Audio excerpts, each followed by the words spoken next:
without having to fill in yourself. These videos are fully AI rendered. All you have to do is paste in your URL and it'll generate a custom avatar, write the script for you, and literally combine the text with the voice overlay. Sound sync everything in the video. So that way you can test.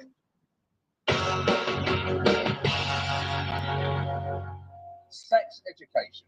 The conversation that animals in zoos refuse to let you not have. Now, with some kids going back to school next week, it is guaranteed that at some point over the next school year, you'll hear stories like this. Local parents are outraged tonight over the pictures that their children saw in sex ed class. Some parents say that the material, which includes descriptions of sex acts and infections, is simply too graphic for middle schoolers. A father is upset after his 13-year-old showed him a poster hanging on a classroom door, a poster listing sex acts. Parental anger over sex ed is as much a staple of the school year as square pizza, and won't be coming back from summer vacation with a mustache is way too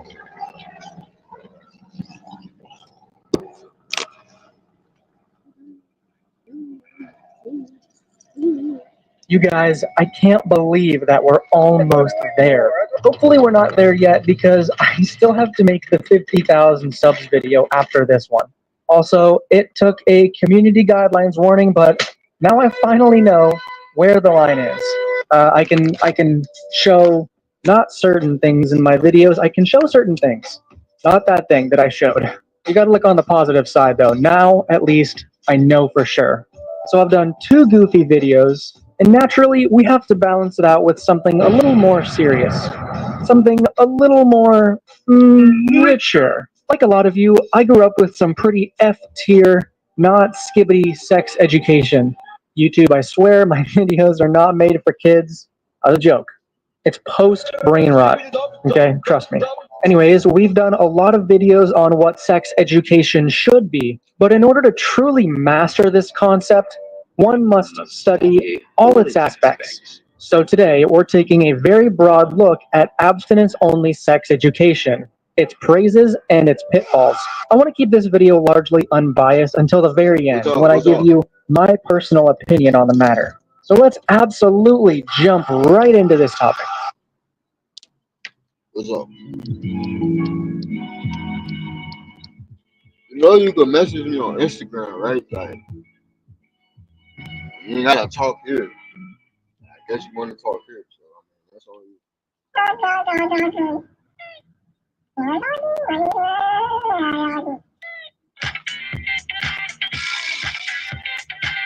We gonna do all this sex here, like, cause you motherfuckers out here nasty. You motherfuckers live nasty, bitch. Y'all, wow, y'all fire. Adolescence is a period of transition, growth, and exploration. During this life phase, adolescents undergo physical, psychological, and sexual maturation and tend to develop an increased interest in sex and relationships, with positive relationships becoming strongly linked to sexual and reproductive health as well as overall well-being. Couldn't be my perfect little angel.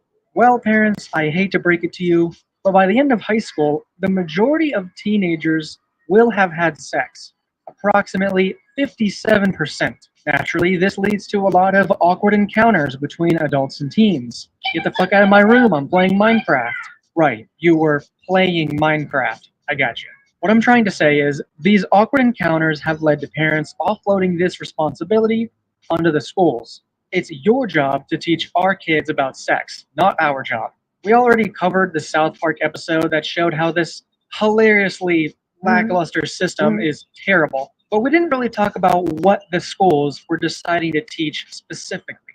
Is the sex ed comprehensive? Is it abstinence only? Somewhere in between? Well, the government has established several programs over the last several decades to teach young people about sex. That's right, several programs. This cluster truck of programs results in a current system where these young people are more confused than ever. We'll go over the current state of this system a bit later on in the video, but for now, we need to focus on one side in particular, abstinence only. What is it? Where did it come from? And can it help my kid prepare for the nightmare that is modern dating? The real roots of this conflict can be traced back to the late 80s and 90s, where HIV and AIDS were running rampant and terrifying the country.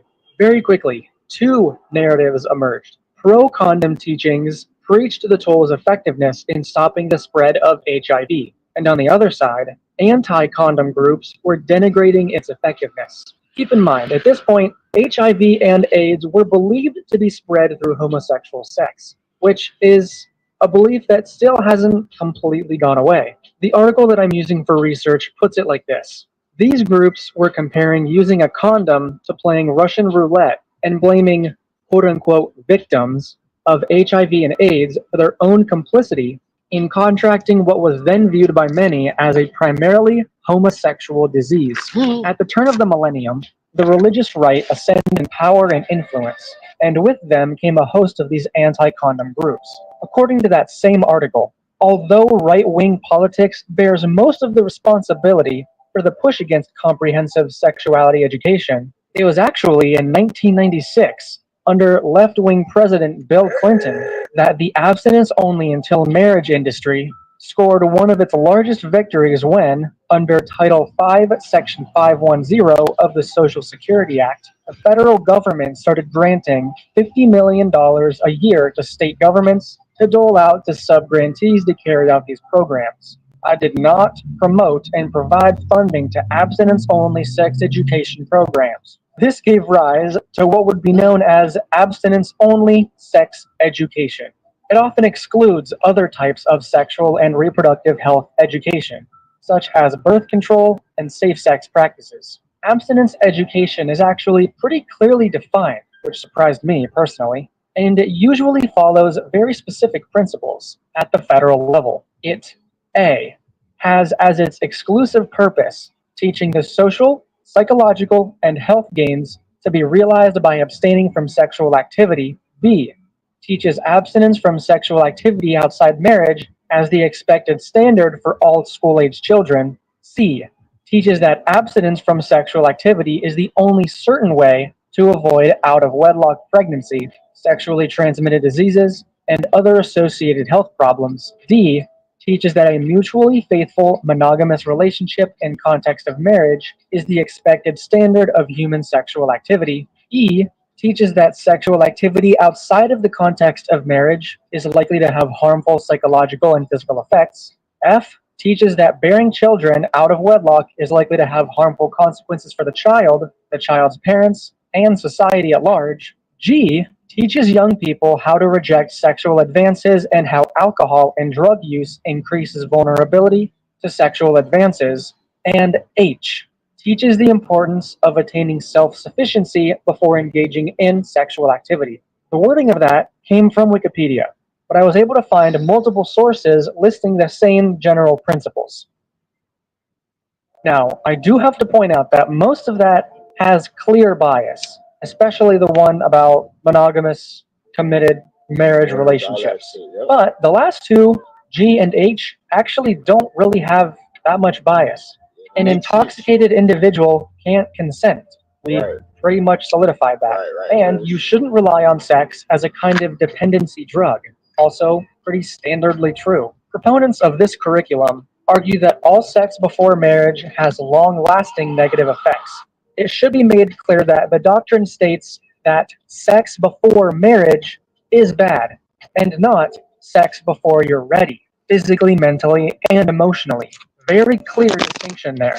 They teach that sex within a monogamous marriage will give you pleasure, and anything outside of that or before that is only damaging.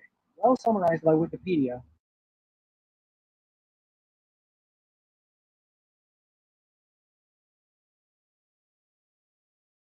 As individuals. But it goes further than just emotional damage for them.